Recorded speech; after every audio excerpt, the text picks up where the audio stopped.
በስመ አብ ወወልድ ወመንፈስ ቅዱስ አሐዱ አምላክ አሜን። በዕለተ ሐሙስ የሚጸለይ አባታችን አባ ጊዮርጊስ ዘጋስጫ የደረሰው የእመቤታችን የምስጋና ጸሎት።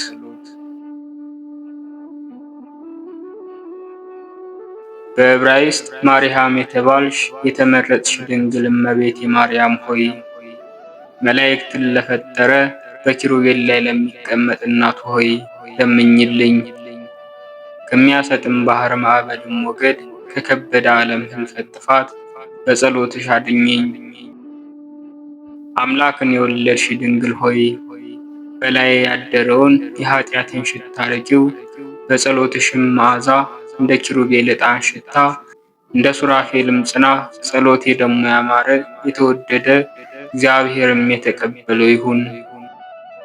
ምስጋናን የተሞላሽ ድንግል ሆይ እንዳልወድቅ ከመሰናክል አድኝኝ ደግፊኝም። አእምሮ የሚሰጥ ወይን መጠጥ እንድጠጣ ልቤ እውቀት አጥቷልና። ሕጉን ትእዛዙን ለመጠበቅ እያሰብሁ ሌሊቱን ሁሉ ደክማለሁ።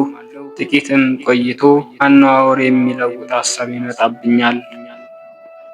የዚህን ዓለም ማሰሪያ ከኔ ቁረጪው፣ ሰውነቴ በእርሱ ገመድ ተይዟልና ለእርሱም ከግዛት ነፃ አድርጊኝ። ጸጋ ክብርን የተሞላሽ ድንግል ሆይ ከመገፋት አድኝኝ። ቅድስና የተሞላሽ ድንግል ሆይ ከመበደል ሌላውንም ከመበደል አድኝኝ። ከደም አፍሳሽ አድኝኝ፣ እኔም ደግሞ የሌላውን ደም ከማፍሰስ ሰውሪኝ። የተድላ መፍሰሻ ድንግል ሆይ ከሽንገላ አድኝኝ፣ ከሸንጋይም ደግሞ ሰውሪኝ። የምስጋና መፍሰሻ ድንግል ሆይ ከሚያሽሟጥጥና ከሚሳደብ ደግሞ ሰውሪኝ። የባለጸግነትና የክብር መፍሰሻ ድንግል ሆይ ሰውን ከሰው ከማጣላት አድኝኝ። ሰውን ከሰው ከሚያጣላ ሐሰተኛ እንዲሁ ሰውሪኝ። የሕይወት መድኃኒት ምንጭ ሆይ ከቂምና ከቅናት አድኝኝ። ከቂመኛ ከቅናተኛ ደግሞ አድኝኝ። የፈውስ መቅጃ የበረከት አዘቅት ድንግል ሆይ ከጸብ ከክርክር አድኝኝ። ከሚጣላና ከሚከራከር አድኝኝ። እሳት የሚለብሱ ኪሩቤልና ሱራፌል በመብረቅ ክንፍ የሚጋርዱሽ የንጉሠ ነገሥት ማደሪያ የምትሆኝ የብርሃን ድንኳን ሆይ በሕይወት በመድኃኒት ጋሻ ጋርጂኝ። ከአጋንንት ፍላጻም አድኝኝ። ይቅር ባይ በሆነ ልጅሽም መጋረጃ ሸፍኝኝ።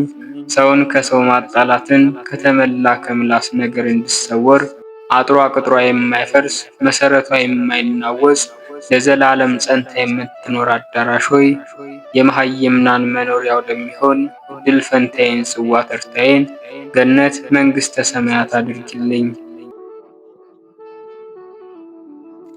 ድንግልና አበባን በቅድስናም የበረከት ፍሬን ያፈራች የወይን ቦታ ሆይ ንስሐ ፍሬን እንዳፈራ ንጹሑንም መሥዋዕት እጅ መንሻ አድርጌ ለልጅሽ እንዳቀርብ አድርጊልኝ። ለበጎ ሥራም የዋህ ልቦና ትሑት ስብዕና ስጪኝ። ከምድር እስከ ሰማይ የምትደርስ የወርቅ መሰላል ሆይ የመለኮት አንድነት ሦስትነት ወዳለበት የምህረት ምንጭ ወደሚቀዳበት ጸሎቴን አሳርጊልኝ። ጽዋ ተርታዬን እድል ፈንታዬንም ይቅር መባል አድርጊልኝ። ነገር ግን በፍርድ አይደለም በአንቺ በረከት በማሸነፍ ነው እንጂ። የልዑል እግዚአብሔር የበኩር ልጁ የጌትነቱ መሳሪያ የብርሃን መጋረጃ ድንግል ሆይ ከክፉ ለት ከጥፋት ሰዓት በቀን ከሚወረወር ጦር በጨለማም ሌሊት ከሚመላለስ ነገር ሰውሪኝ። ከአውሎ ነፋስ የተነሳ ምዕመናንን የምታሻግር የመድኃኒት ድልድይ የድህነት መርከብ ሆይ ከኃጢአት ማዕበል ሞገድ አሻግሪኝ። መርከብ ሰውነቴን እንዳያናውጸው። የንጹሐን የደናግል መመኪያቸው ንጽሕት ድንግል ሆይ ከኃጢአት ርኩሰት ከማመንዘርም መተዳደፍ ንጹሕ አድርጊኝ። የቅዱሳን ሁሉ መመኪያቸው ቅድስት ድንግል ሆይ በልጅሽ ደም ንጹሕ አድርጊኝ። በጎኑ ፈሳሽም የጸዳሁ አድርጊኝ። ደስ ያላቸው የምዕመናን ሁሉ መመኪያቸው ፍስሕት ድንግል ሆይ ለዘላለም በማያልቀው በልጅሽ ደስታ ደስ አሰኝኝ። ያለ ርኩሰት የሰርግ ቤት የመንፈስ ቅዱስ ሙሽራ የመለኮት ዙፋን ድንግል ሆይ ልቦናዬን ከምታረክሰው ነፍሴንም ከምትጠብሳት ከሥጋ ፈቃድ ንጹሕ አድርጊኝ። እንደ ባህር ከጠለቀው ርኩስ ሳቅና ጨዋታ ከክፉውም ከሴሰኝነት ማዕበል ሞገድ የምታሻግር የወርቅ መሰላል ድንግል ሆይ ከዕዳ በደል ረግረግ አሻግሪኝ። አባታችን ኖህ ከማያይህ ረግረግ የዳነባት መርከብ ድንግል ሆይ የሰው ሁሉ ልጆች ከሚመጣው መቅሰፍት ረግረግ አውጪኝ። በኃጢአት እንደኔ የረከሰ ሰው የለምና። በጎ ሥራዬም ሁሉ እንደ ግዳጅ ጨርቅ ነው፣ ርኩሰቴም ደግሞ ከደመ ሕርስ ሁሉ እጥፍ ድርብ እንደሚሆን የወለደች ሴት ርኩሰት ሆና እንደምትሰነብት እንደ ሰባቱ ቀን ርኩሰት ያለ ነው። ለመንጻት የማንን እጠራለሁ? ቁስሌንስ ለመፈወስ እንደማን እጮኻለሁ? የኃጥአን ዕዳ በደላቸው ንጹሕ መሆኛ የቁስለኞችም የቁስላቸው መፈወሻ ከምትሆኝ ካንቺ ሌላ ከልጅሽ ሌላ ባለመድኃኒት አልሻም። ከጸሎትሽም ረዳትነት በቀር ኃጢአቴን የሚያስተሰርይልኝ አልፈልግም። ንጽሕት ሆይ ከርኩሰቴም ከዕዳም በደሌ ሁሉ ንጹሕ አድርጊኝ። ከሥጋና ከነፍስ ቁስሌ ፈውሽኝ። ለደዌ መድኃኒት ይሹለታል፣ ለቁስልም አቃቂር መልካሙን ቅመም ይፈልጉለታል። የኃጢአት ቁስሌ ግን ያለ ልጅሽ ፈቃድ አይጠግም። በዕብራይስጥ ማርያም የተባልሽ የተመረጥሽ ድንግል እመቤቴ ማርያም ሆይ የደናግል መመኪያ የቅዱሳንም ሁሉ የመመረጣቸው አክሊል ኃጢአቴን እንደ ነጭ ሐር ግምጃ ንጹሕ አድርጊው፣ ዕዳ በደሌንም እንደ በረድ ነጭ አድርጊው። ጸሎቴም ወደ ልጅሽ ፊት ትግባ፣ በልጅሽም በወዳጅሽም ጆሮ የተሰማች እርሱም የተቀበላት ትሆን ዘንድ በአንቺ ፊት እማልዳለሁ። ከልጅሽም ዘንድ ለኃጢአቴ ስርየት እሻለሁ። በየሰዓቱም በየጊዜውም ለማኅፀንሽ ፍሬ ይቅርታ መምጣት ደጅ እጠናለሁ። ለልጅሽም እንደ በደሌ ቢቀበለኝ እንደ ሥራዬም ቢከፍለኝ አንዲት ሰዓት ለመቆም የተገባሁ ባልሆንኩም ነበር። ነገር ግን የጸሎትሽ ረዳትነት የልጅሽም ይቅርታው በየዕለቱና በየዘመኑ ሁሉ ይከራከርልኛል። ስለዚህ አልፈራም። ምንም ምድር ብትናወጽ፣ ተራሮችም በምድር ላይ ቢናወጹ፣ ለጦርነትም በመሳሪያ ለተሰለፈ ከአርበኛ ሰው ግርማ የተነሳ አልደነግጥም። በኃይል ከሚጮህ አንበሳም ግርማ ደግሞ አልፈራም። ልዩ በሆነ ችሎታ አናብስትን ባስገዛ በዳንኤል አምላክ አምኛለሁና። በሚነደውም የእሳት ነበልባል ፊት ከግርማው የተነሳ አልፈራም። እሳቱን እንደ ጠላ ቀዘቀዘው በአናንያ በአዛርያና በሚሳኤል አምላክ አምኛለሁና። በጸሎትሽም ተጠግቻለሁና በማይፈርስ በአድማስ ቁጥር መካከል እንደሚኖሩ የአገር ሰዎች አንቺ ስለ እኔ ይቅር የምታሰኝ ነሽ። ለእኔ ቁስልና ጉስቁልና የይቅርታ መገኛ ነሽ። ስምሽን ስጠራ ልቦናውን እንዳያናወጥብኝ አውቄና አምኜ ወደ ልጅሽ እጄን እዘረጋለሁ። ስምሽን በመጥራት ስለምነው ምሕረቱን አያዘገይብኝም፣ ይቅርታውንም አውቀዋለሁ። ከመዓት የራቀ እውነተኛ የባሕሪ አምላክ ነውና።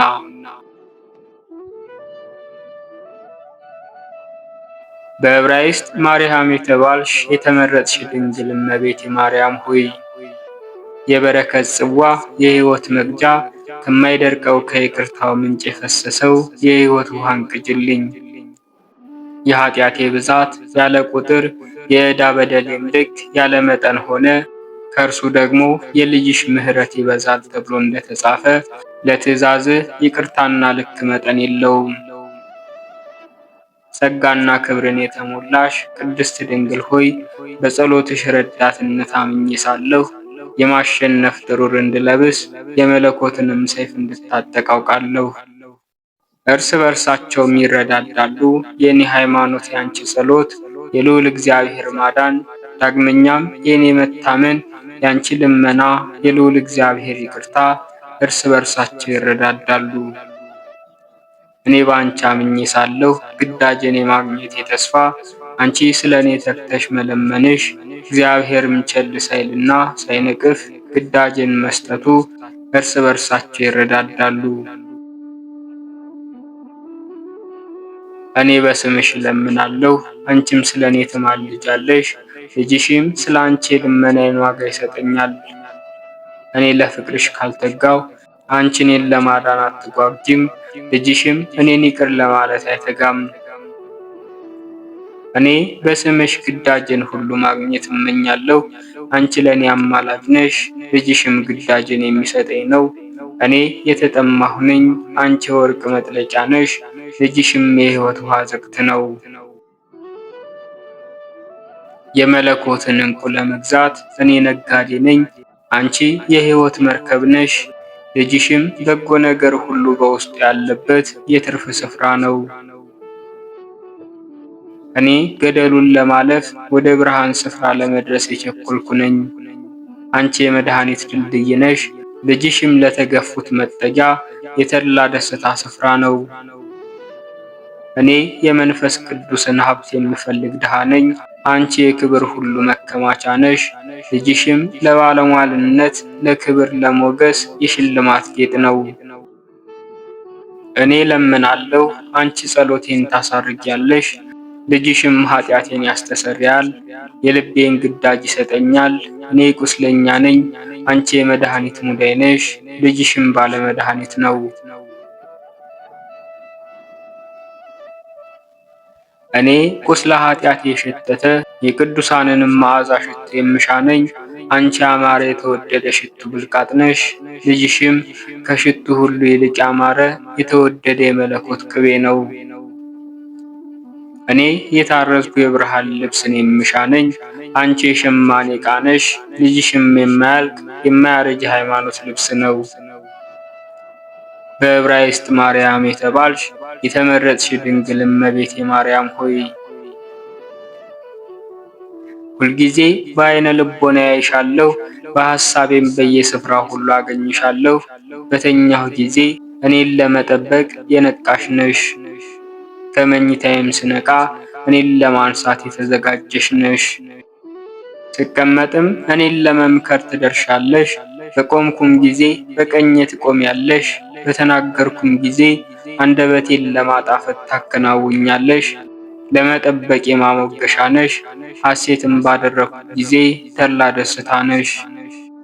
ባዘንኩና በተቆረቆርኩ ጊዜ የሐዘኔ መጽናኛ ነሽ፣ የለቅሶዬ መተዊያ ነሽ። በዘፈንኩ ጊዜ ለእጄ እንደ መሰንቆ ለጣቶቼም እንደ በገና ነሽ። በተራብኩም ጊዜ ለሆዴ ትመግቢኛለሽ፣ በተጠማሁም ጊዜ እኔን ለማርካት የሕይወት ውሃን የተመላሽ ነሽ። በተፍገመገምኩም ጊዜ እኔን ለመደገፍ እጅሽን ትዘረጊያለሽ፣ በወደቅኩም ጊዜ እጅሽን ዘርግተሽ ታነሽኛለሽ። ተባሕቶውን በያዝኩ ጊዜ እኔን ለመጎብኘት አታቋርጪም። በማኅበር መካከል ወደ እኔ ትደርሻለሽ። በደከምኩም ጊዜ ድካሜን ታበረቻለሽ። በታመምኩም ጊዜ ሥጋዬን ከሞት ታድኛለሽ። በተቸገርኩም ጊዜ ከችግሬ ታድኛለሽ። በተጨነቅኩም ጊዜ ጭንቄን ታርጫለሽ። በቆሰልኩም ጊዜ ቁስሌን ትፈውሻለሽ። በርኩሰቴም ጊዜ ንጹሕ ታደርግኛለሽ። በበደልኩም ጊዜ ኃጢአቴን ታቃልያለሽ። በደህየውም ጊዜ ለድህነቴ ባለጸግነት ሀብት ነሽ።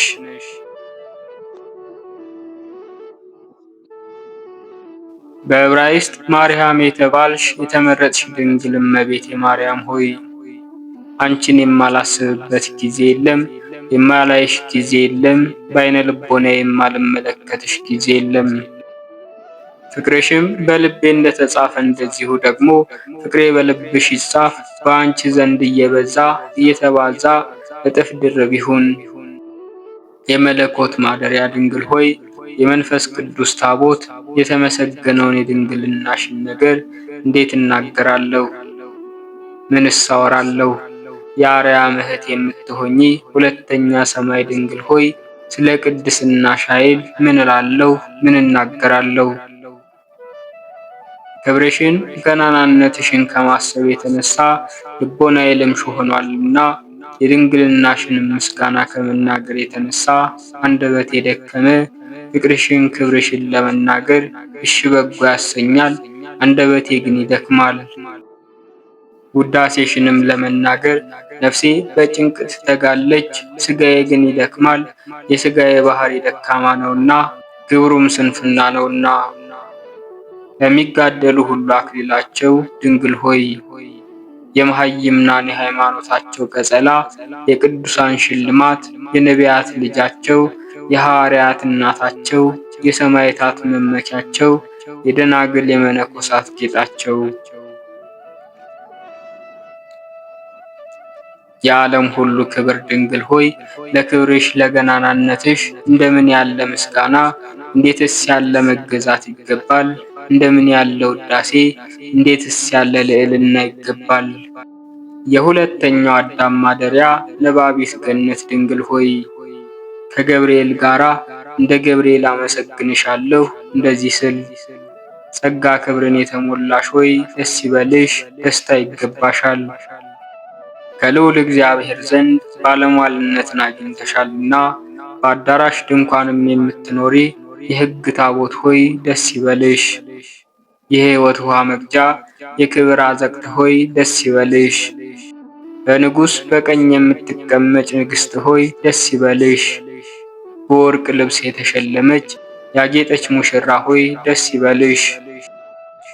ያለ ዘር ያለ ሩካቤ የወለድሽ እናት ሆይ ደስታ ይገባሻል። የታላቁ ንጉሥ ማደሪያ አዳራሽ ሆይ ደስ ይበልሽ። ከአውሎ ነፋስ የተነሳ የማትታወክ በሥላሴ ቀዛፊነት ምዕመናንን የምታሻግር መርከብ ሆይ ደስታ ይገባሻል። የበረከት ፍሬ የምታፈራ ከእርሷም የምስጋና ፍሬ የተገኘባት የወይን ሐረግ ሆይ ደስ ይበልሽ። የመለኮት የዕንቁ ባሕሪ ሳጥን የሃይማኖት ሙዳይ ሽቱ ሆይ ደስታ ይገባሻል።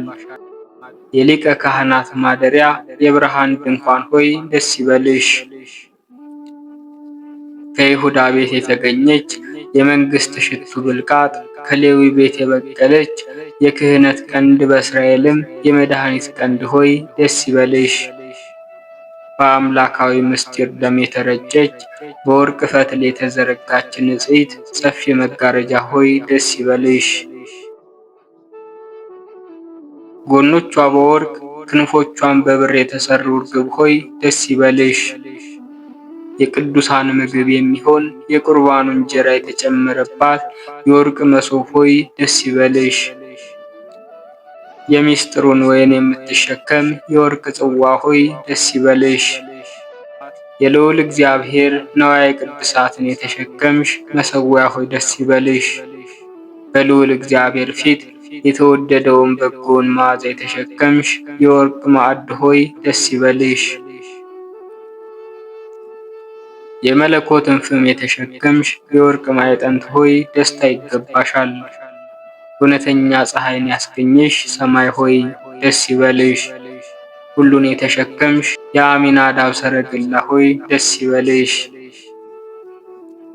ለእግዚአብሔር ያማረ የተመረጠ የተወደደ የምስጢር ሥርዓት የሚሰራበት የወርቅ ጠረጴዛ ሆይ ደስ ይበልሽ። የምሕረት ዝናብን የምትሸከም ቀላል ደመና ሆይ ደስ ይበልሽ። ነፍስ ለተዋሃደው ፍጥረት ሁሉ ምግብ የሚሆነውን የመሥዋዕት ስንዴ የምታፈራ ንጽሕት እርሻ ሆይ ደስ ይበልሽ። የሕይወት ውሃ የምታመነጭ የክብር አዘቅት ሆይ ደስ ይበልሽ። የሚያስፈራውን የእሳቱን ነበልባል የተሸከምሽ ዕፀ ጳጦስ ሆይ የደመናት ዝናብ ያላጠጧት የኢሳይያስ የተጠማች ምድር ሆይ ደስ ይበልሽ። ነውር ነቀፋ የሌለብሽ ንጽሕት ጥጃ ሆይ ወተትና ማር የምታፈስ የእግዚአብሔር ሀገር የምትሆን ሁለተኛ ኢየሩሳሌም ሆይ ደስ ይበልሽ። እስራኤል በተባለ ያዕቆብ አፍ የሰማይ ደጃፍ የተባለች ቤተል የነቢያት ሀገር ቤተልሔም ሆይ የልዑል አምላክ የሥጋዌ ስፍራ መስገጃ መጸለያ ኃጢአት ማስተስሪያ ሆይ ደስ ይበልሽ።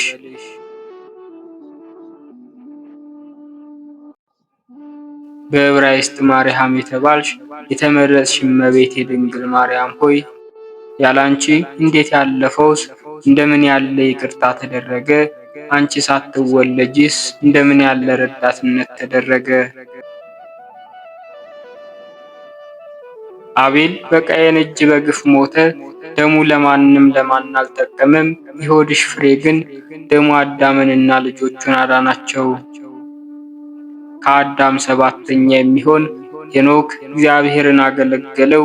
ከሞት በፊት ተሰወረ፣ አልተገኘም፣ እግዚአብሔር ሰውሮታልና። ነገር ግን በጽድቁ ለራሱ ዳነ እንጂ የእርሱ ደግነት ጽድቁም ለሌሎች አልጠቀማቸውም።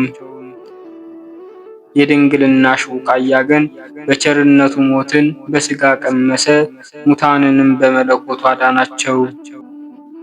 ኖህ በእግዚአብሔር ፊት ባለሟልነትን አገኘ። ከሚስቱና ከልጆቹም ጋር ከማያይህ ዳነ። ሌሎቹን ግን ከማያይህ አላዳንም። ልጅሽ ግን በመስቀሉ አሕዛብና ሕዝብን አዳነ። አብርሃም ለእግዚአብሔር የታመነ ሆኖ ተገኘ።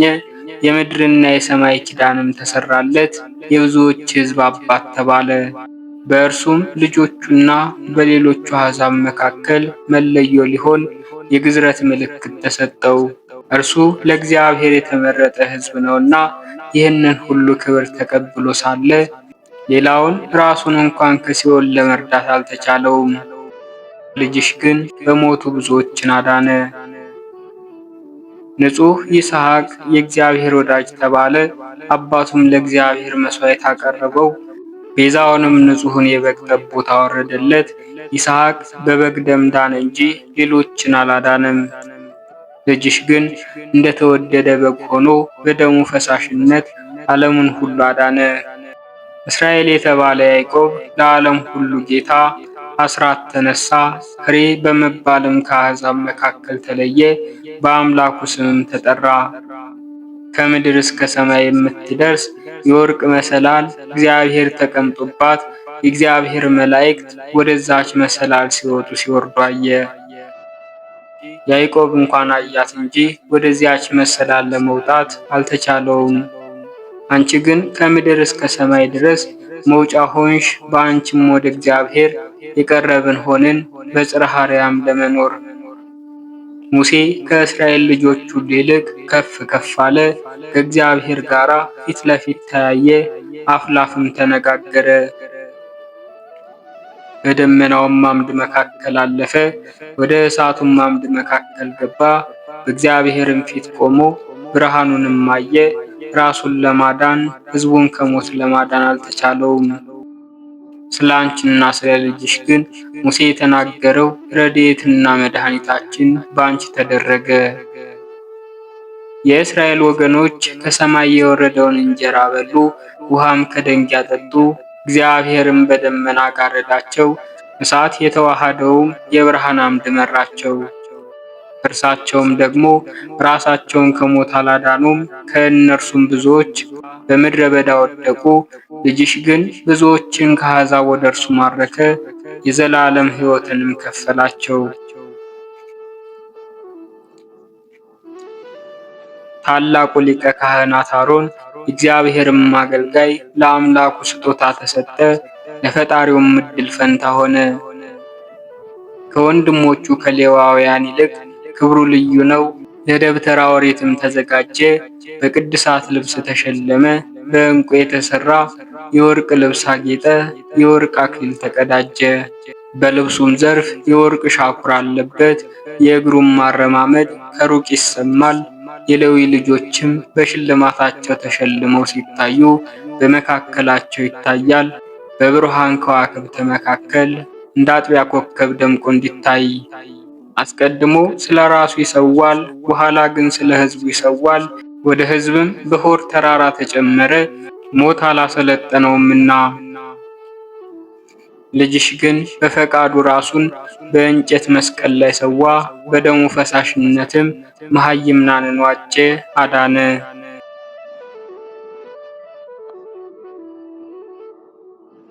ከአባቶቻችን ዘንድ የነበረች ደብተራ ኦሪት በወርቅ የተለበጠ ታቦትም በውስጡ ያለባት የሕግ ትእዛዝ ጽላትም የተቀመጠባት ከጽላቲቱም በላይ ከኪሩብ ስዕል ጋራ የወርቅ ጉልላት አለ። የእግዚአብሔር መጎብኛ ነው። በውስጧም መና ያለባት መሶበ ወርቅ የበቀለችም የክህነት በትር ከኮሬብ ደንጊያ ንጹሕ ውሃ የሚቀዳባት የወርቅ እንስራ የወርቅ ማዕድ በሌላም በኩል በወርቅ ማዕጠንት በፊቷ እግዚአብሔርን መሠዊያ በማዕድ ጎን 7 አይጹቅ ያሏት የወርቅ መቅረዝ ድንኳኒቱም የእግዚአብሔር ምስጋና የተመላች በአምደ እሳት ብርሃንም የተሸለመች በውስጧም የሚኖሩትን ከሞት አላዳነቻቸውም። የሕግ ታቦትም አልነበራትም። መሶበ ወርቅ አልጠቀመችም። መናም የሚበሉትን ከሞት አላዳናቸውም። የኮሬብ ደንጊያ የሚጠጡትን የክህነት በትርም የሚመረኮዟትን ማዕድም በጎን መዓዛ የሚያቀርቡ ማዕጠንትም ለካህናቱ መሠዊያይቱ ለሚሰዉት መቅረዝም ለሚያበሩባት የደብተራ ኦሪት ንዋየ ቅድሳት አምሳል መርገፍ ነው። ያንቺም አርአያ ነው። መድኃኒታችን ግን አንቺና ልጅሽ ናችሁ። የነዌ ልጅ ኢያሱ የእግዚአብሔርን መንፈስ ተመላ፣ ሙሴ እጁን በላዩ ጭኖበታልና። የእግዚአብሔር ረድኤት ኃይልም በላዩ አደረ። ፀሐይም በገባውን በኩል አቆመ፣ ጨረቃይቱንም በኤላም ቆላ። ስመጥር የሆኑትን ነገሥታት አዋረደ፣ ኃይለኞችን አርበኞችን አጠፋ። የዔናቅንም ልጆች ምድር ለእስራኤል ከፈለ። የመንግሥተ ሰማያት ክፍል ግን አልተቻለውም፣ ለራሱም ለሌሎችም ቢሆን። ልጅሽ ግን ኢየሱስ ክርስቶስ የአባቱን መንግሥት ለወገኖቹ ከፈለ። ሳሙኤል ታላቁ ነቢይ የኤሊ ምትክ ሊቀ ካህናት ለእስራኤል ተነሳ። ከምስክሩ ድንኳን የሽቱ ብልቃጥ ነገሥታትን የሚቀባ ሆነ። ምድራውያን ነገሥታትን ሊቀባ ሥልጣን ተሰጠው። መንግሥተ ሰማያትን ለመቀባት ግን አልተሰጠውም። ልጅሽ ግን መሃይምናንን በመለኮቱ ቅብ ቀባቸው፣ ለመንግሥተ ሰማያትም ዝግጁ አደረጋቸው። ከትንሽነቱ ጀምሮ የአምላኩን ምስጋና የሚዘምር የእሴይ ልጅ ዳዊት ገና ታናሽ ሳለ ከወንድሞቹ ይልቅ እርሱ ለመንግሥት ቅብ ተመረጠ፣ ቀኙም ጠላትን የሚያጠቃ ሆነ። የእጆቹ ክንድ ስር እንደ ብረት ቀስት ጸና፣ ጣቶቹም ጦርነት የተማሩ ሆኑ። በእስራኤል ላይ የታጀረ ጎልያድንም በወንጭፍ ደንጊያ ጣለው፣ ራሱንም በገዛ ሰይፉ ቆረጠው። ስለዚህም ዘፋኞች ተቀበሉት እንደዚህ ሲሉ፣ ሳኦል ሺህ ገደለ፣ ዳዊት ግን እልፍ ገደለ። ለእጮኛውም ለሳኦል ልጅ ሜልኮል ማጫ ከኤሎፍሊ ቆላፋን ወገን መጥቶ ሰለባ ገባ። በፈጣሪውም ስም የታመነ ነውና ከንፈሮቹም የእግዚአብሔርን ምስጋና ተመሉ። ከአንደበቱም የምስጋና ጎርፍ ፈሰሰ። በሰማይና በምድር ያሉ ፍጥረታትም በእርሱ ቃል ያመሰግናሉ። እርሱም ከአባቶቹ ጋር አንቀላፋ ሞተ፣ ነፍሱንም ከሞት አላዳናትም። ከዳዊት ዘር የወጣ ልጅሽ ግን ከአቤል ጀምረው እስከዚያ ጊዜ ድረስ የተሰበሰቡትን ነፍሳት ከሲኦል አዳነ። ሰሎሞን 12 ዓመት ሲሆነው ለእስራኤል ነገሰ። እንደ ባህር አሸዋ በሰማይም ረቦ እንደሚታይ ጉም ጥበቡ ሰፋ። ከአሕዛብም ነገሥታት ጋራ ከሕዝባቸውም እጅ ተነሳሳ። በዘመኑም የወርቅ ብዛት እንደ ደንጊያ የሚያምረውም ልብስ ብዛት እንደ ቅጠል ሆነ። የእግዚአብሔርም ቤት ባልተወቀረ ደንጊያ አነጸ። በሴት ፋሩሄም ወርቅ ለበጠው። የጢሮስም ንጉሥ ኪራም በዋንዛና በዝግባ ረዳው። የሳባ ነገሥታትም በጽድ እንጨት ረዱት። የሰሌን ግንድና በቅንጭብ እንጨት በደጁ ሠራ። በቅድስተ ቅዱሳን ኪሩቤል አምሳል በመቅደሱም እኩል የብረት አዕማድ አቆመ። ስማቸውንም በለዝ ያቁም ብሎ ጠራቸው። የመቅደሲቱን ሥራ ለዓይን የሚያምር ለልብ የሚያስደንቅ አደረገ። በ12ቱ የወርቅ አንበሶች የተሠራ የዝሆን ጥርስ አትሮንስ አደረገለት። የዝሆን ጥርስ ሰሌዳውን ንጹሑን ወርቅ ቀባው። ለምስማኩም 4 የወርቅ ላም አደረገ። በመንበሩ በ4 ወገን አኖረው። በሁለት በሁለቱ ላሞች ይታያሉ። የመንግስቱም ግርማ የተደነቀ ሆነ። ሕዝቡም እርሱን ለመስማት ከምድር ዳርቻ ይመጣሉ። እርሱ ግን በአሕዛብ ነገሥታት ልጆች አመነዘረ፣ በሴቶችም ፍቅር ፈጣሪውን በደለ፣ በአምላካቸውም በኋላ አስከተሉት። ልጅሽ ግን አመንዝሮችን ወደ ንጽሕና መለሳቸው፣ የሃይማኖት የድንግልና ልብስን አለበሳቸው፣ የሚያመልኩትን ወደ ባሕርይ አባቱ ወደ ልዑል እግዚአብሔር መለሳቸው። ቴስብያዊ ኤልያስ ለአምላኩ ቀናተኛ ሆነ። እስከ 3 ዓመት ከ3 ወር ድረስ ዝናብ እንዳይዘንብ ሰማይን ለጎመ። እርሱ በደግነቱ በእሳት ሰረገላ ተቀምጦ ብሔረ ሕያዋንን ተሻገረ። ሌላውን ግን ከእርሱ ጋር ሊያሻግር አልተቻለውም። ልጅሽ ግን መሃይምናንን ከሞት ወደ ሕይወት ካለማወቅ ወደ ማወቅ አሻገራቸው።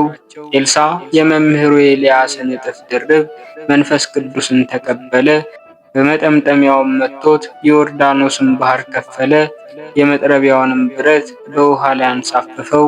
ብዙውንም ተአምራት አደረገ። ሙት አነሳ። በግዮን ውሃም ለምጻሙን ንዕማንን አነጻው። የሚያመክነውንም የውሃ ምሬት በጨው አጣፈጠ። የመከኑት የዚህ አገር ሴቶች እንዲወልዱ ርኩሰትን ለማንጻት ግን የነፍስንም ምሬት ለማጣፈጥ አልተቻለውም። ልጅሽ ግን የሥጋ ለምጻሞችን አነጻቸው። የበደሉትን የነፍሳቸውን ምሬት በመለኮቱ ጨውነት አጣፈጠ። ውሃውንም አጣፈጠ፣ ወይንም አደረገው።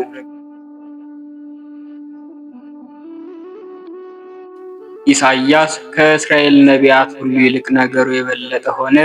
የይሁዳም ነቢያት አለቃ ሆነ። ሐሳቡም እስከ ቀላይ ድረስ ጥልቅ ሆነ። እስከ ሰማይም ከፍ ከፍ አለ። ረቂቁን ምስጢር ተመለከተ። የአምላክንም ከድንግል ሰው መሆን ከ500 ዘመን አስቀድሞ እንደሚያይ ሁሉ አይቶ ጮኸ። እንደዚህም ሲል እነኋት ድንግል ትጸንሳለች፣ ልጅም ትወልዳለች። እንደዚህ በትንቢት መንፈስ አየ እንጂ በዓይነ ሥጋ አላየም። ነገር ግን ቃል ካንቺ በመወለዱ የዓለሙ ሁሉ ሕይወት ሆነ። የኬልቄው ልጅ ካህኑ ኤርምያስ ነገሩ የጣፈጠ የወልድ ዋህድን መምጣት የሚያስብ ስለ ኢየሩሳሌም አለቀሰ። በባቢሎን ንጉሥ በናቡከደነጾር እጅ ልጆቿ በተማረኩ ጊዜ ራሱንና ሕዝቡን ከመማረክ ለማዳን አልተቻለውም። ልጅሽ ግን የጽዮንን ምርኮ መለሰ፣ የሲኦልንም ምርኮ በረበረ። ሙሴ እንደተናገረ እስራኤል የተደነቅህ ነህ፣ እንደ አንተ የእግዚአብሔር ሕዝብ ማን ነው?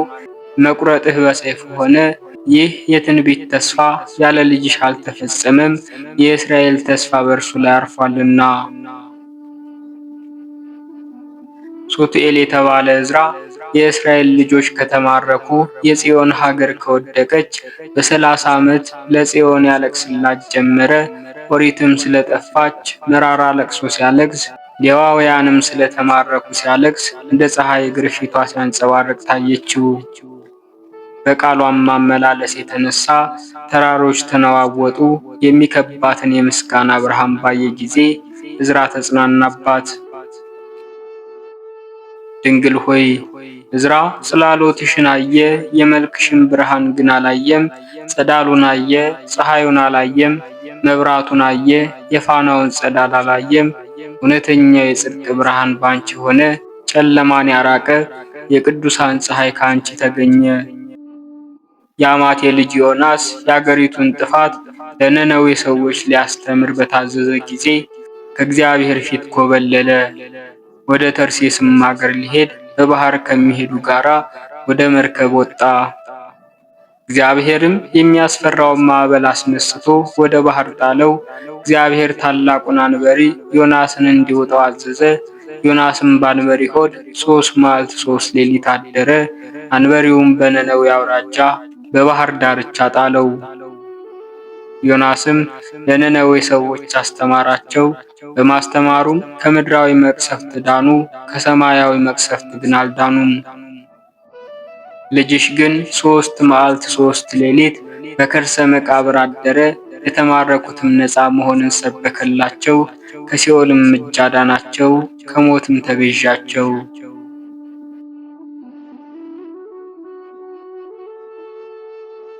የሃዳ ልጅ ታላቁ ካህን ዘካርያስ በየካቲት ወር 7 ማብሪያ ያላት የወርቅ መቅረዝ አየ። ከወዲያና ወዲህ በቀኝና በግራ የዘይት አይጹቅ ያላት በመንፈስ መታየትም የሙሽራይቱን የሥራዋን አስተያየት አየ። ምሳሌ ስላየ አደነቀ፣ በገሃድ ግን አይደለም። ዘካርያስ የሚያየው የመቅረዚቱ ብርሃን ለነቢዩ ብቻ እንጂ ለሌላ አላበራም። በላይሽ ያደረው የመለኮት ብርሃን ግን ከሰው ላይ ጨለማን አርቆ በዓለም ሁሉ ጽንፍ እስከ ጽንፍ አበራ። የቡዝ ልጅ ሕዝቅኤል በባቢሎን አገር ለእስራኤል ቤት ጉበኛ ተባለ። በኮበር ወንዝም የሰራዊት ጌታ እግዚአብሔርን በኪሩቤል ሰረገላ ላይ አየው። የመላእክትን ሥርዓትም አየ። የትጉሃንን ምስጢር አስተዋለ። ወገኖቻቸውንም ሰማ። የሰረገላቸውንም መንኮራኩር፣ በአራት ወገን የሆነውን ፊታቸውን፣ 6 የሆነውን ክንፋቸውን፣ የማይቆጠረውንም የዓይናቸውን ብዛት እንዳየ ተናገረ። ይህንን እየፈራ እየተንቀጠቀጠ አየ። ከእነርሱ አንዱን እንኳን ሊዳስሰው ሊቀርበው አልተቻለውም። እርሱ እንደዚህ እንዳለ ለመጠየቅ አላቀረባቸውም።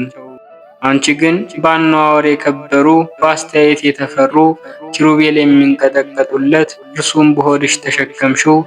ሱራፌልም ወደ ዙፋኑ ለመቅረብ የማይደፋፈሩትን በክንድሽ አቀፍሽው። በኪሩቤል ላይ የሚቀመጥ እርሱን በጀርባሽ አዘልሽው።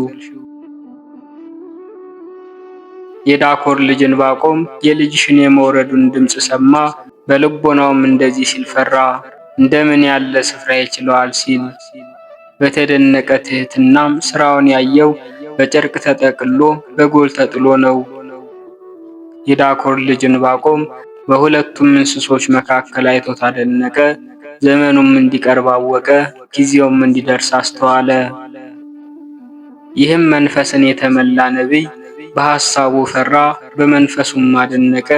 አንቺ ግን ዓለምን ሁሉ የመላ እርሱን ወሰንሽው።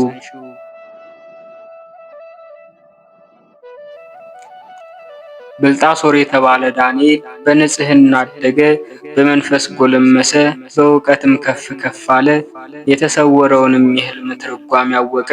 በንጉሡ ግድግዳ በተሰወረች እጅ የተጻፈውን ጽሕፈት ያለ ምልክት አነበበ። ማኒ ቴቄል ፋሬስ ብሎ ነው። ይህንንም ለንጉሡ ተረጎመለት።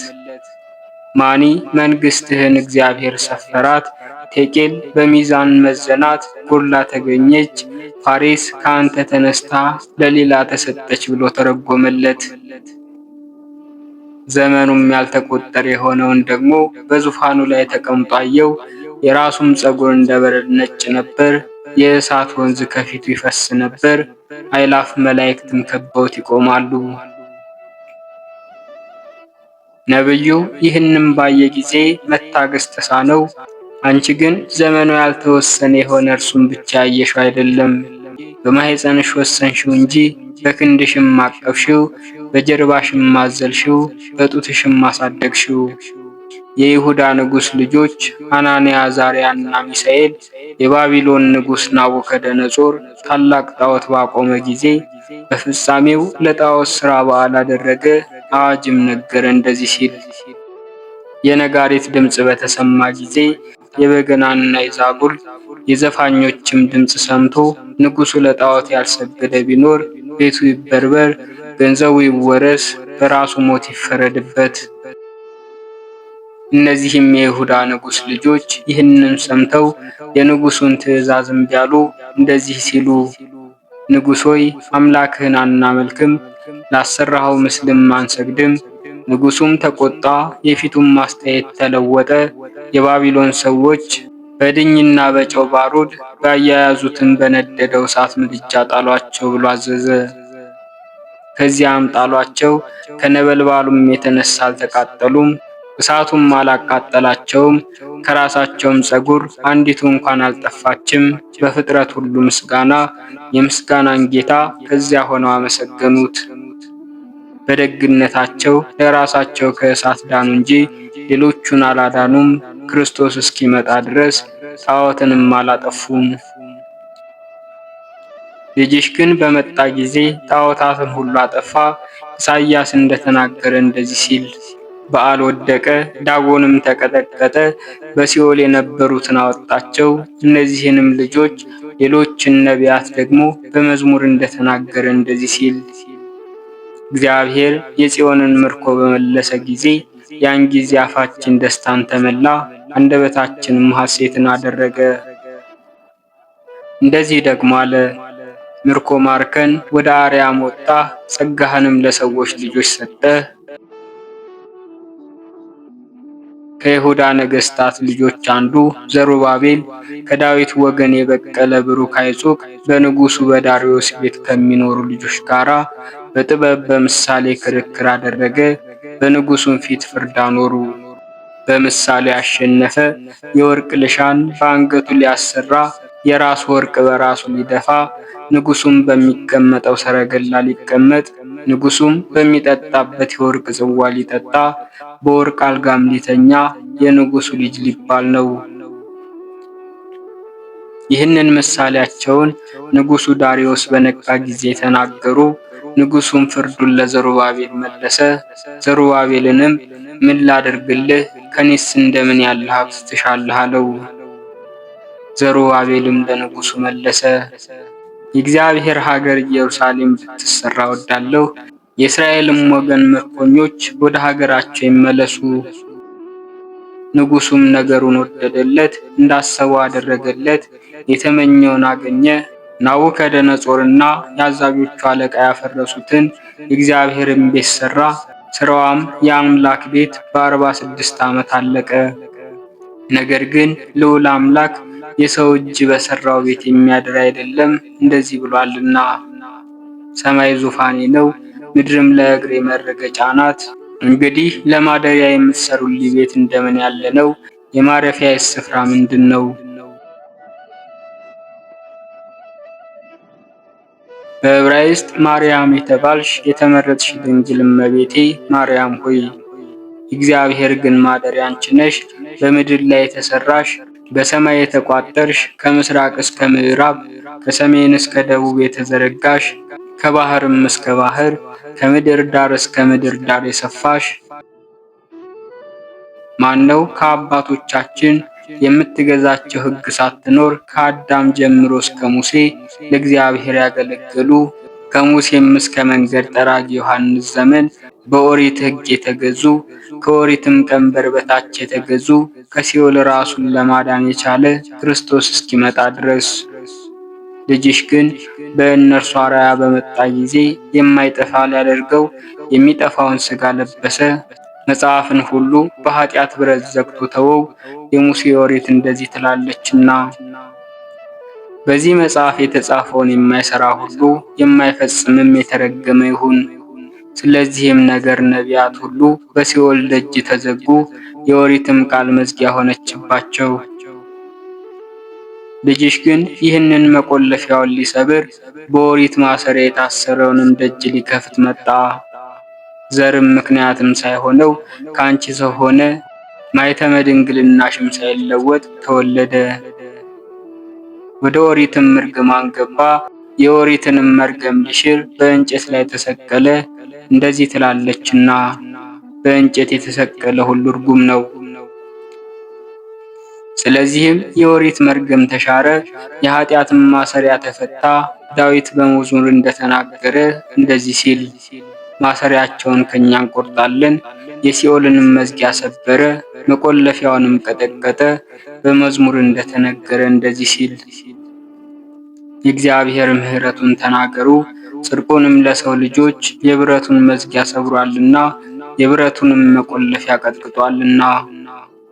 ከነቢያትም ለፍጥረት ሁሉ መድኃኒት ሊሆን የቻለ የለም። ዳዊትም እንደዚህ አለ፣ ዓይኖቼን ወደ ተራራ አነሳው፣ መረዳቴ ከወዴት ይምጣ? ዳዊት እንደዚህ ማለቱ ከነቢያት ረዳት ሲሻ ነው። ከእግዚአብሔር ልጅ በቀር የሚያድነው እንደሌለ ባወቀ ጊዜ በትንቢት ጮኸ እንደዚህ ሲል መረዳቴስ ሰማይና ምድርን ከፈጠረ ከእግዚአብሔር ዘንድ ነው አለ። ክርስቶስም ከዘሮቹ ልጅ በሥጋ እንዲወለድ ባወቀ ጊዜ ደግሞ አሰምቶ ተናገረ። እግዚአብሔርን ዘወትር አየዋለሁ፣ ሁልጊዜ በፊቴ ነውና፣ እንዳልታወክ በቀኜ ነውና። ስለዚህም ልቦናዬን ደስ አለው፣ አፌም ሐሴትን አደረገ። በተስፋው ደግሞ ሥጋዬ አደረ፣ ነፍሴም በሲኦል አይተዋትምና። ለጻድቅህም ጥፋትን ያይ ዘንድ አትሰጠውም። የእግዚአብሔር ልጆች የቅድስት ቤተ ክርስቲያንን ማኅበር እንግዲህ ይህችን ንጽሕት ሙሽራ የወለዱልንን ኢያቄምንና ሐናን እናድንቃቸው። የማትነቀፍ የእስራኤል ድንግል የተባረከችይቱን ፍሬ የተፈራችባት የሩካቤያቸው ንጽሕት ቀን እንደምን ያለች ናት! ከይሁዳ ወገን የምትሆነውን ንጽሕት ርግብ ለመጽነስሽ ለእግዚአብሔር ፈቃድ የሆነው የመገናኘታቸው ቀን እንደምን ቅድስት ናት! የንጉሥ አዳራሽ የምትሆን የእርሷ መሠረት የተመሠረተባት ዕለት እንደምን ደስ ያለች ናት! ኑ በሕያው እግዚአብሔር ደስ ይበለን፣ ከባሪያው ከዳዊት ወገን የመድኃኒታችንን ቀንድ ላነሳልን ለያዕቆብ አምላክ ይባቤ እናቀርብ፣ በትንቢት መንፈስ ተስፋ እናስደርገው። በዚህም ለዳዊት ቀንድ አበቅላለሁ፣ ለመሲሁም መብራት አዘጋጃለሁ። ዳግመኛም በዳዊት መዝሙር እንደዚህ አለ። እግዚአብሔር ለዳዊት በእውነት ማለ አይጸጸትም፣ በዙፋንህ ከወደ ፍሬ አስቀምጣለሁ ብሏልና። ኢሳይያስም እንደዚህ አለ። ከእሴይ ሥር በትር ትወጣለች፣ ከግንዱም አበባ ይወጣል፣ በላዩም የእግዚአብሔር መንፈስ ያርፍበታል። ይኸውም ትንቢት በጽዮን የተነገረው፣ በኢየሩሳሌም የተሰበከው፣ በነቢያት አንደበት የተሰማው፣ በሌዋውያን እጅ በዕብራይስጥ ልሳን የተጻፈው ሊፈጸም የክህነት በትር በቀለችልን። የመንግሥትና የኃይል የሕይወትና የመድኃኒት የሃይማኖትና የንጽሕና የቅድስና በትር የኃይልና የመዊ በትር በቀለችልን። ከነቢዩ ከዳዊት ጋርም እናመስግን እንደዚህ እያልን፣ አሕዛብ ሁላችሁ በእጃችሁ አጨብጭቡ፣ በደስታም ቃል ለእግዚአብሔር እልል በሉ፣ ስሙንም አመስግኑ፣ ለጌትነቱም ምስጋና አቅርቡ። የእስራኤል ንጉሥ በእስራኤል ልጅ አደረ፣ የዳዊት አምላክ ከዳዊት ልጅ ሥጋ ለበሰ። የዕብራውያን ጌታ በዕብራውያን ልጅ ማኅፀን ተወሰነ። ለአብርሃምም የዕብራይስጥ ልሳን ያስተማረው፣ ከቀድሞም ያልሰማነውን ልሳን እንዲናገር አፉን ጆሮውን የከፈተለት ከዕብራዊት ድንግል ተወለደ። በድንግልና ወተት አደገ፣ ጥቂት ጥቂት እያላደገ የሕፃናትንም ሥርዓት እንዳያጎድል አፉን የሚፈታበት ዘመን እስከሚፈጸም ጥቂት ጥቂት እያለ በዕብራይስጥ ልሳን ሲናገር ኖረ። ለሙሴ በዕብራይስጥ ልሳን በጣቶቹ የጻፉትን 10ሩን ቃላት በደንጊያ ሰሌዳ የተጻፈውን የዕብራይስጥ ፊደል ለመማር ከመምህር እግር በታች ተቀመጠ። የባቢሎን አውራጃ በምትሆን በሰናዖርም የፍጥረትን ሁሉ ቋንቋ የበተነ እርሱ የአሕዛብን ልሳን እንደማያውቅ ሁሉ እናቱ በተፈጠረችበት ልሳን በዕብራይስጥ ልሳን ሲናገር ኖረ። ጆሮ እርሱን ከመስማት የተነሳ የሚለመልምበት ይህ ነገር እጹብ ድንቅ ነው። ለዚህ አንክሮ ይገባል። ልቦናም መርምሮ የማያገኘው ይህ ምክር እጹብ ድንቅ ነው። ከማየቱም የተነሳ ዓይን የማትጠግበው የአምላክ ሥጋዌ እጅግ መንክር ነው። ለዚህ አንክሮ ይገባል። ነቢዩ ዳዊት እንደተናገረ ከሰው ልጆች ሁሉ ላህዩ ያምራል፣ መላእክት ሊያዩት የሚመኙት ሱራፌል ለማየት የሚያስጎበኛቸው እርሱ መልኩ ያምራል ብሎ የተነገረለት እስራኤል ያላገኘው ምንድነው? ሬስ ያጣው ምንድነው? የምድርና የሰማይ ኪዳን የተሰራለት እርሱም ለብቻ የነገድ መመኪያ ሆነ። ደብረ ሲና የእንግድነቱ ተራራ ነው።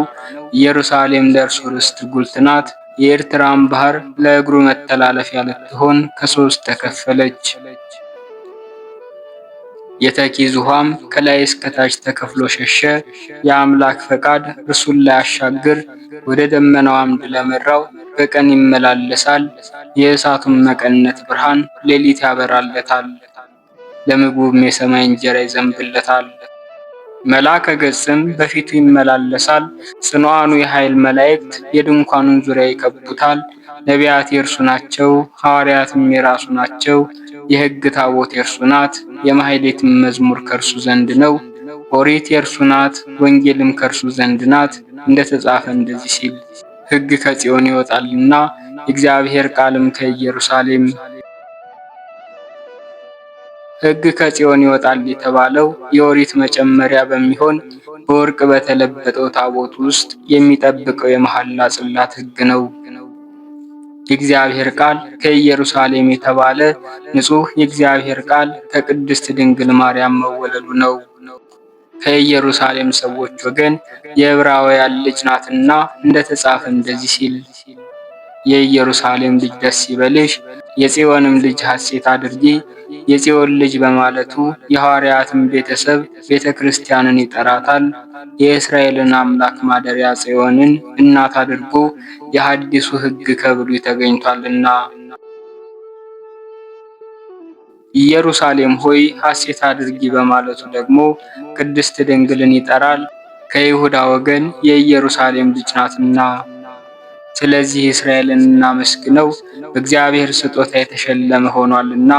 ባለሟልነትን ከቅድስት ድንግል ተቀበለ። በቅዱሳን ነቢያት ራስ ላይ የምታንጸባርቅ የወርቅ አክሊል ይህች ናት። ጌጧም በዕንቁ ፈርጥ የተሰራ ነው። የተመረጡ ሐዋርያት ራስ ላይ የምታበራ የብርሃን አክሊል ይህች ናት።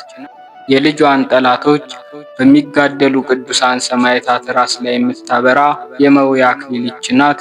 በኃጢአት እድፍ የክህነታቸውን ልብስ ባላሳደፉ ለማገልገልም በተሾሙ ካህናት ራስ ላይ የምታንጸባርቅ ዋጋዋ የበዛ የዕንቁ አክሊል ይህች ናት። በመላእክት ሥርዓት ሰውነታቸውን ንጹሕ አድርገው በጠበቁ በደናግል ራስ ላይ የምታብለጨልጭ የንጽሕና አክሊል ይህች ናት። ሰማያዊውንም ሙሽርነት ወደው የዚህን ዓለም ሰርግ በናቁት መነኮሳት ራስ ላይ እንደ ፀሐይ የምታበራ የቅድስና አክሊል ይህች ናት። የዚህ ዓለም ርኩሰት ያላገኛት የሙሽርነት አክሊል ይህች ናት። የሐሳር አይደለች የክብር አክሊል ይህች ናት። ለርጉማን የማትገባቸው የበረከት አክሊል ይህች ናት። የዓለም መድኃኒት በሚሆን ልጇ ስም ላልተጠመቁት የምታደርሳቸው የመሃይምናን ጌጥ የምትሆን የጽድቅ አክሊል ይህች ናት።